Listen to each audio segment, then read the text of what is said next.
Have you ever experienced a friend venting their frustrations at you without checking if you were ready to listen? Or felt someone trying to get emotionally closer when you weren't prepared or didn't feel safe enough? We've all been there. In this episode, we'll explore the idea of emotional consent, recognizing and respecting someone's emotional capacity before sharing. By understanding the distinction between healthy venting and emotional dumping, we can create stronger, more supportive relationships. It's going to be a good one. Welcome to Tell Me More and Then Some. I'm Alina. And I'm Angeline. Join us as we dive deep into the topics that fuel our conscious evolution and keep us learning as students of life. We invite you to come along and share the ride. We hope you're empowered to learn and grow into the best and most authentic version of yourself. We're so happy you're here. Let's go.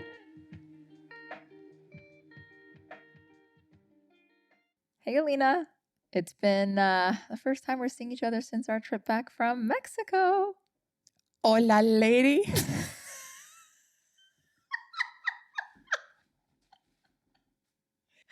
I love the modification. What's up, girl? What's up? We had quite the trip. It was a good trip. Yeah. Well, we went to Mexico City, and we went for a long weekend, and it was lovely. The first 2 days, we had some good food, drank, shopped, and then More like a day and a half. It was a day and a half. That's right. The day we arrived, which was Thursday, and then the whole Friday we had, and then Friday night was my demise. Yeah. And Alina fell really ill, and then I thought I was all great being her nurse, getting her electrolytes. Thank God we both didn't get sick at the same time. I know. Because, girl, That would have been bad. bad. Yeah. You fell really hard.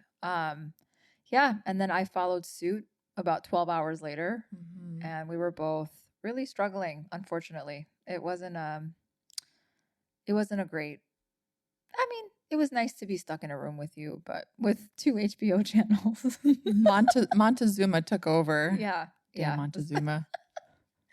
But we made it. We're thriving. I've never watched so much TV. It was a lot. And it wasn't even things that we choose. It was whatever HBO served us. So we had some 50 Shades of Grey in there. Oh my God, so bad.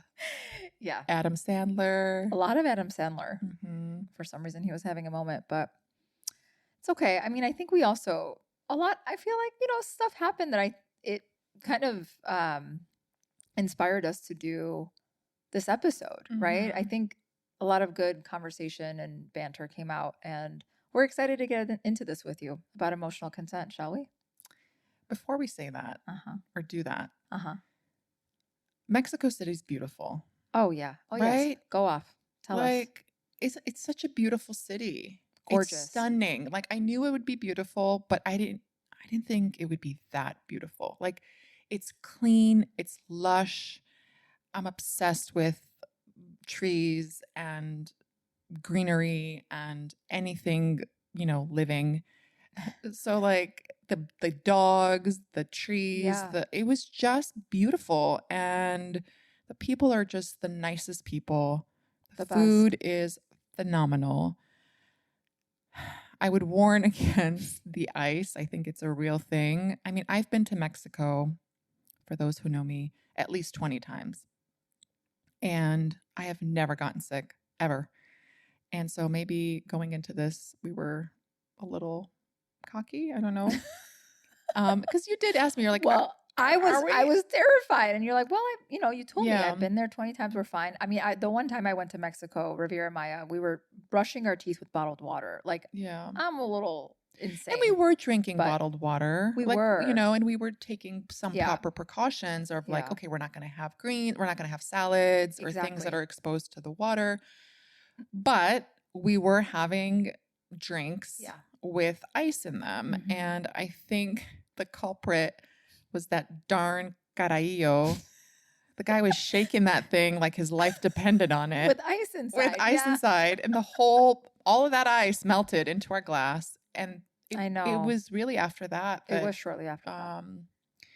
It's interesting because that was one of the things that brought you joy in one of our episodes. I know. And it was, girl, it's sitting on that bar I know. cart, and it's going to be a minute before I can have a carajillo. But the food, we still went to Pujol, which is a Michelin star restaurant, and had ant powder and grasshopper. Ugh. Thank God it was hidden in the food, but because the food was good. It was really good. Yeah. At least we made it out there. We laughed a lot. I mean, what else are you going to do? I wouldn't have chosen to have that with anyone else. Anyone else. It was we made the best of it in our little hotel room. Yeah. But it is a beautiful city. I just want to second that. For some reason, I didn't have high expectations. But it was incredible, beautiful, lush. People are amazing. I think I'd like to go back once I recover mentally. Yes. I'd like to go back. Once the memory of Montezuma leaves our brains. Yeah. And then like we kept saying there were parts of it, like we stayed in an area called Polanco. But the other area that we really loved and we were on the fence about, like, should we stay in Polanco or should we stay in Roma Norte? But Roma Norte, like / La Condesa, a lot of Westerners apparently live in La Condesa, but it reminded us, like parts of it reminded us of San Francisco, but mostly New York. West Village for sure. Like just cute little bookstores. So and cute. Angeline's sister loves books, obsessed. And so she was telling us, like, you should go to this bookstore and that bookstore and restaurants and cafes. Yeah. Just so charming. Galleries. So gorgeous. Safe. Oh, yeah. So safe. Anyhow.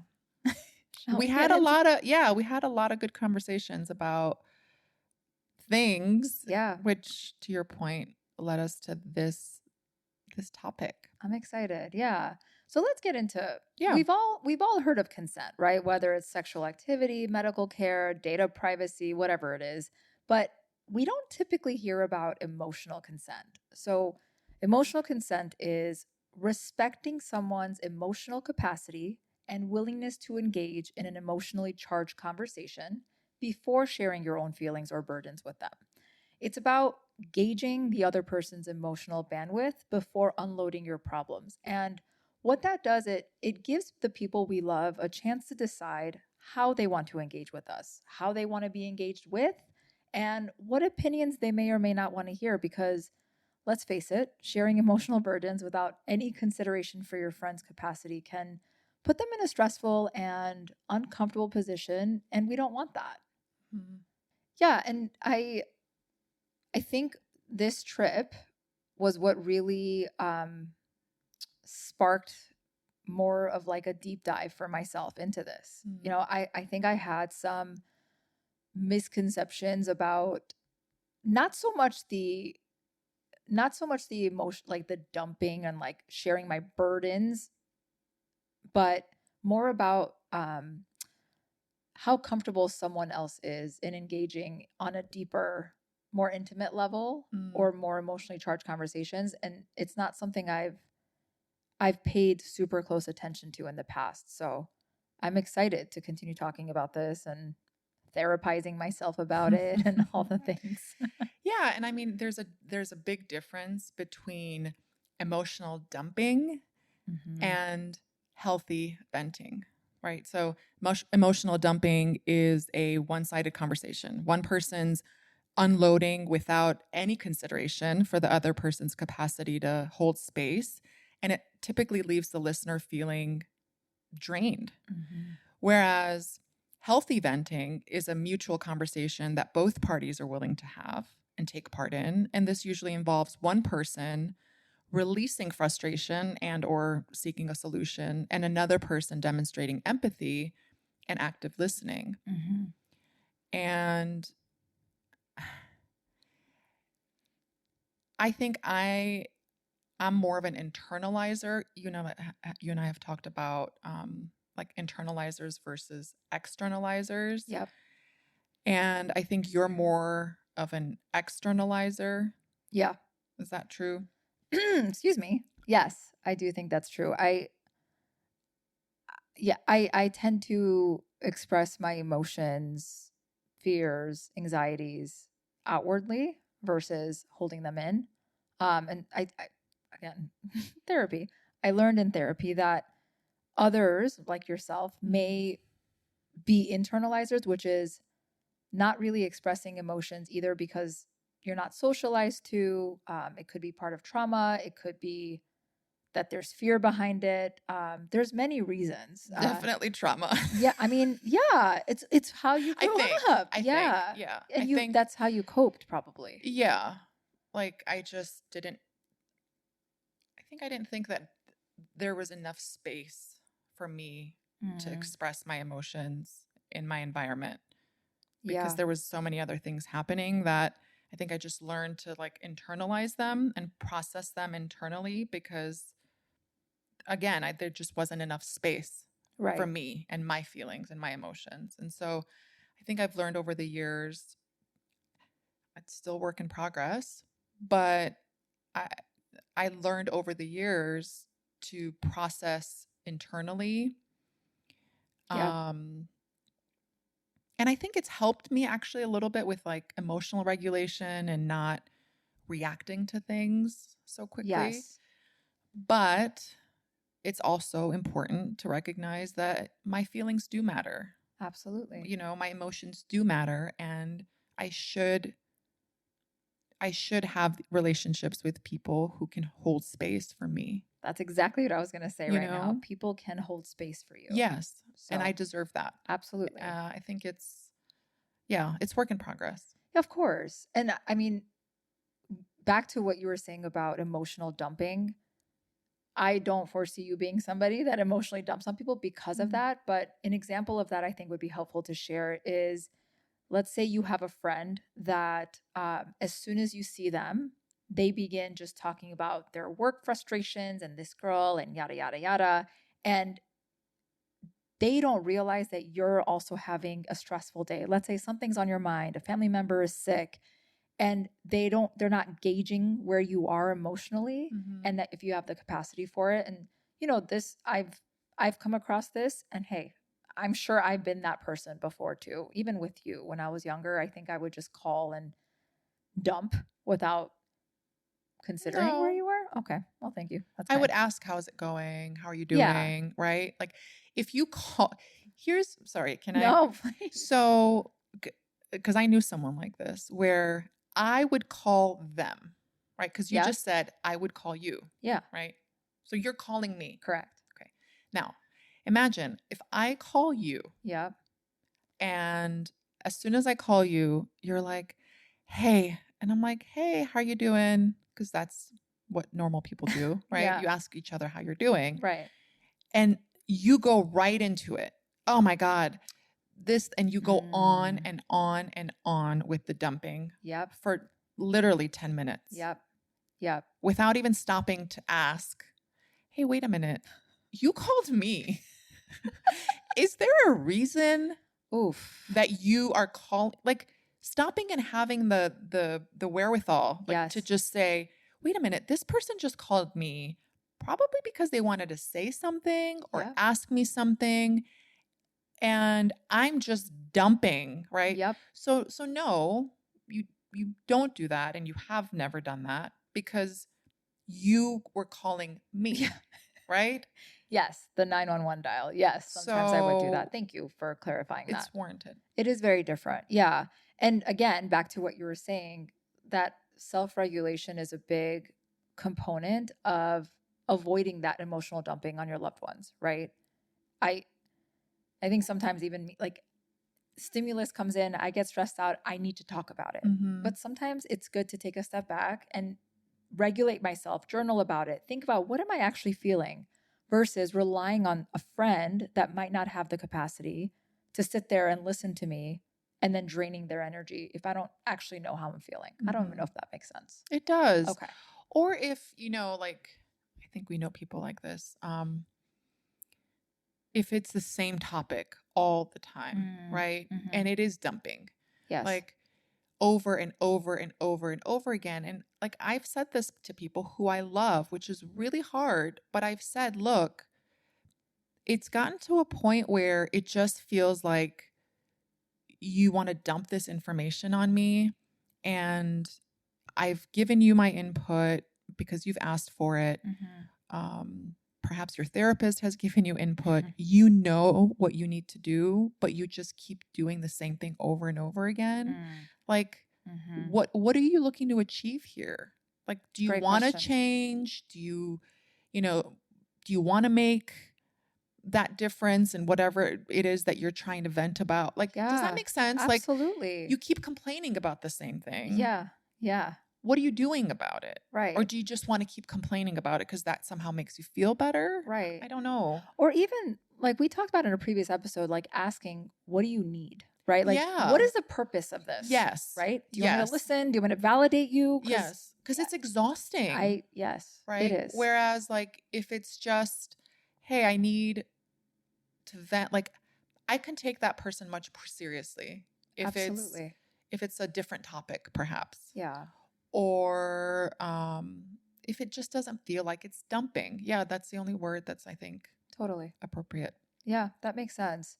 So, wanted to share some examples of what asking for emotional consent when you want to share something can sound like. So, a few phrases. Hey, do you have the emotional or mental capacity to listen to me vent for a bit? I don't need answers. I just need someone to listen. This is something that Alina, you did that one time with me Not too long ago. not too long ago, which was Yeah. incredible. And that's what I needed to know what it is you needed. Well, and I'll just say, because I think I'm guilty of this, I'm trying to be more mindful, but Mhm. I think you said this on our trip too. I'm solution oriented. Yes. So you come to me with a problem. I think a lot of men are this way. Yes. You come to me with a problem, I want to fix it. Yep. And sometimes you're not looking for it to be fixed. You Yes. just need to vent. And so I'm trying to be more mindful of when someone's talking to me or venting to me, asking, like, do you just need to vent or do you want me to give you my opinion or my Yes. thoughts? And so when I came to you, I really just wanted to vent that day. And so Yeah. I said that to you. And I think we may have shared this on a different episode, I but think we like, did. We talked about it. yeah, like I just need to vent. Yes. Is that okay? And I don't want you to say anything. I don't Fix need you to it. say anything. Yeah. And you did a beautiful job. Thank you. And I felt so much better after. I'm so glad to hear that. Also, last thing I'm going to say about being solution oriented. One other thing I've learned years ago is a lot of times when you see a loved one in pain or struggling with something, that discomfort with seeing your loved one uncomfortable sometimes tends to push us into solution orientation, right? So it's managing the discomfort that you feel about your loved one struggling. So true. So hard. But it makes sense where it's all coming from. I just thought that was timely to share. Other ways are, just casually, is this a good time to talk? I'm feeling really angry and I would like to share it with someone. Or I've had a stressful day, Alina, and I need to just offload. Like, are you in a good space emotionally to listen? I'd love to process a situation with you. Do you have the mental space to listen? Or if it's something heavy, can I share something heavy? Because you may not be in that place to hear it. Incoming. Yes. Yes. So those are just some examples. But again, just being mindful of and normalizing asking these questions to a friend before dumping. We're using the word dumping a lot. No, but I like that last one. Can I share something heavy? Because sometimes it is heavy. Of course. Yeah. And that's okay that it's heavy. But be mindful if someone's in the space to receive that. On the flip side of asking someone if you can vent about your stuff, there's also this aspect of respecting someone else's emotional boundaries when you're initiating two-way exchanges. What I mean by this is sometimes I want to get deep and emotionally close to someone, but I have to consider their emotional boundaries, aka if they feel safe or ready to share with me. And it's critical to ensure that both parties are comfortable and willing to participate in emotionally charged exchanges. So, for example, if we want to bring up something intimate where it requires the other person to be a bit more vulnerable, it's important to ask, do you feel comfortable sharing your thoughts on this? Or is it okay if we talk about this? If someone expresses reluctance or discomfort with the topic, their feelings should be honored and respected without feeling pressure or judgment. Yeah. Yeah. This is a big learning. I think I made a comment about it earlier.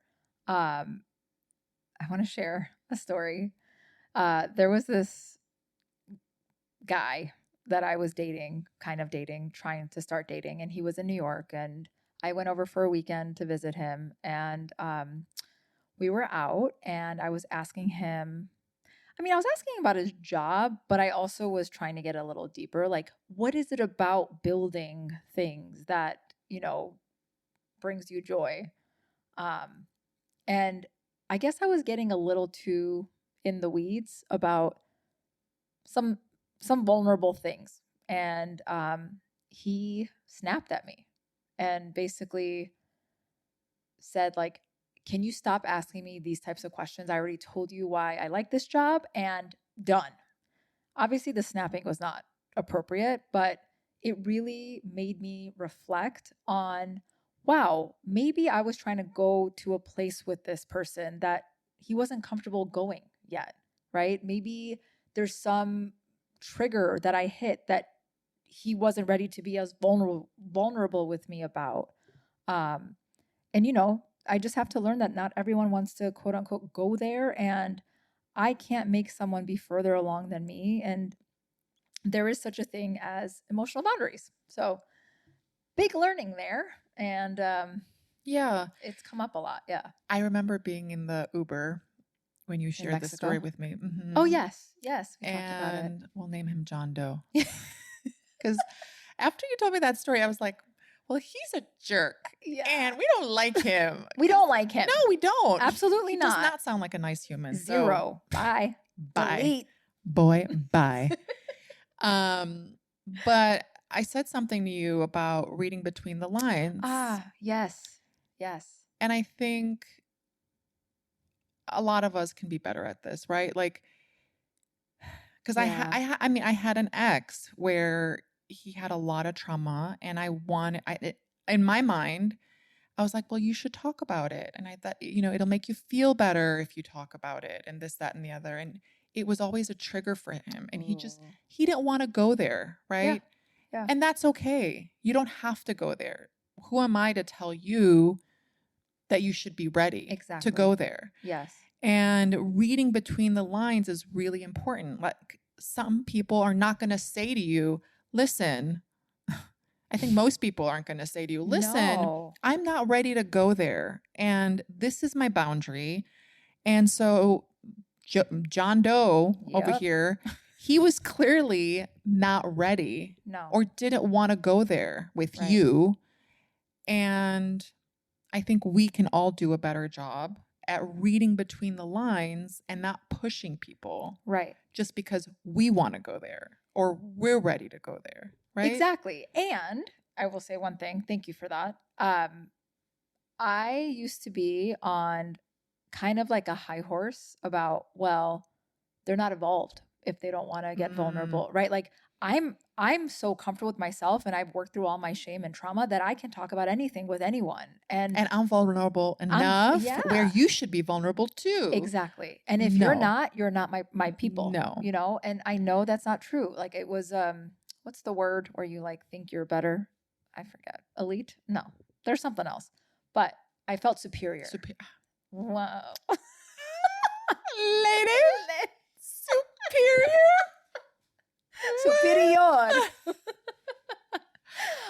Yeah. And that is not true. I think we had another conversation around when we were having our verbena. Ooh, that cocktails. drink was so good. Again, could have been part of our demise with the ice. Yeah, that was pre-demise. It was really good. Yeah.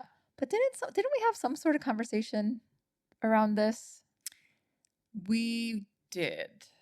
It was, I think, initiated by me. Yeah, you said something like, hey, we were sitting outside, enjoying this drink, this lovely breeze, And all, then Angie all comes the in. all the dog walkers with their 5 or 6 dogs. I mean, that's a thing. Aw. There are multiple dogs being walked at the same time. And I was just like, oh, this is so nice. And we were having a lovely conversation, Yes. and you wanted to have a vulnerable moment with me. Mhm. And you said something like, I think you said something like, I would like to talk about, like, what are the 3 things that Yeah. irritate you about me, or that you would change about me? I don't know. Or what are 3 things that I could be doing, not I could be doing better? Something like Yeah, that. 3 things I could be doing better to be a better friend and partner to you. Something like that. And I'll do the same for you. Correct. I just said I'd like to do this. Yes. Yes. It was more, yes, it was definitely the delivery of like, I would like. Uh-huh. And I looked at you like, girl, I am not having this conversation. I am not on board, girl. Nope. And I did say that. I know. I was like, I don't want to talk about that right now. And Yeah. you kept probing. I know. And I was like, well, why don't you go first? If you're so ready to have this conversation, I'm not there. Yeah. And you kept poking. Yeah. And I think that was a great example of like taking a beat. Yeah. And being like, okay, she doesn't want to go there right now. Exactly. You know? And maybe I could have done a better job at being like, well, I think I did say I don't want to go there right now. Yeah. But you did. But I didn't listen. I was in my bulldozer.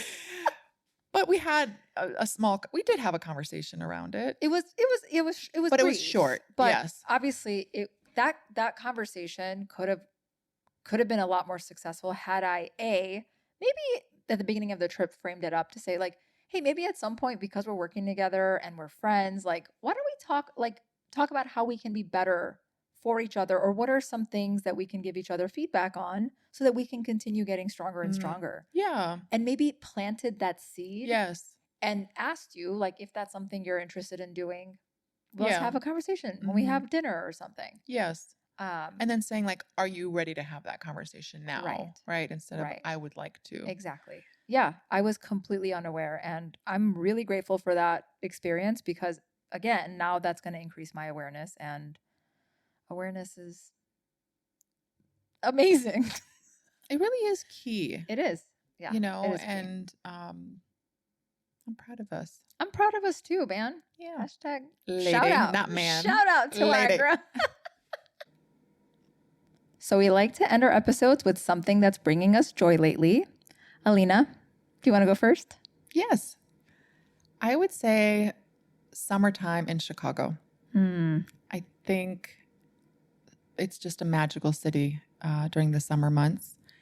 And I think between the street festivals, the art festivals, music festivals, there's just so much to do. And the weather is beautiful. I'm a summer baby, so we always do fun things. That's right. In August for my birthday. And shout out to Angie Kaiser, who also believes that this city is magical. It's just a word I always use to describe summers here. So I'm really just enjoying it. Yeah, I can tell. I know your eyes light up when you talk about like, oh, there's this art festival we're going. It's so beautiful out, and it's like 90% humidity, and I would rather not do anything.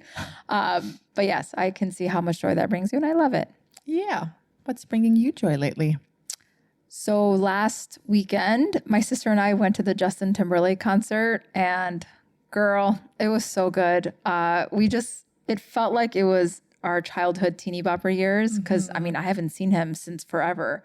It was really good. He played some old songs, like his hits, and then he played some newer stuff, and he's just such a good performer. And it was the experience of singing out loud at a concert, like songs that you know. I really feel like I'm like flying or I'm on something. Like it just feels so good. So it was a really lovely time with my sister and really great memories made. He was like your childhood crush. I mean, I remember you guys had posters in your all over in your bedroom, and you guys would like do a little number. Like, was Bye Bye Bye theirs? Yes. Bye Bye Bye. We knew all their choreography. Oh my God, you guys recorded were ourselves. obsessed. So I'm sure it was Yeah. just nostalgic for you, you It was. know? It was. And especially, I mean, I like him, but I wouldn't like go to his concert. But because Yeah. I feel like your generation, Yes. I bet everyone from your generation was there. It was millennial heaven. Yeah. Like everyone, the skinny jeans were out, the fashion of millennials. Like it was, yes, can it see was that. mostly people our age. And it was really nice. Yeah. Like it was such a flashback or throwback. But yeah, brought me joy. Love that for you. All right. Well, if you've been enjoying our show, we'd be really grateful if you can take a quick moment to rate us on Spotify or Apple Podcasts. It goes a long way and it helps us spread the word and reach more listeners like you. With that, that's all we've got for you today. See you next time on Tell Me More and Then Some. We hope you enjoyed this episode. If you did, please rate and review to help us reach more listeners. To learn more, make sure to follow us on all the socials at moreandthensomepod. Join us for new episodes every Wednesday on Apple, Spotify, or wherever you listen to podcasts. Until next time, stay curious, learn more, and talk about it.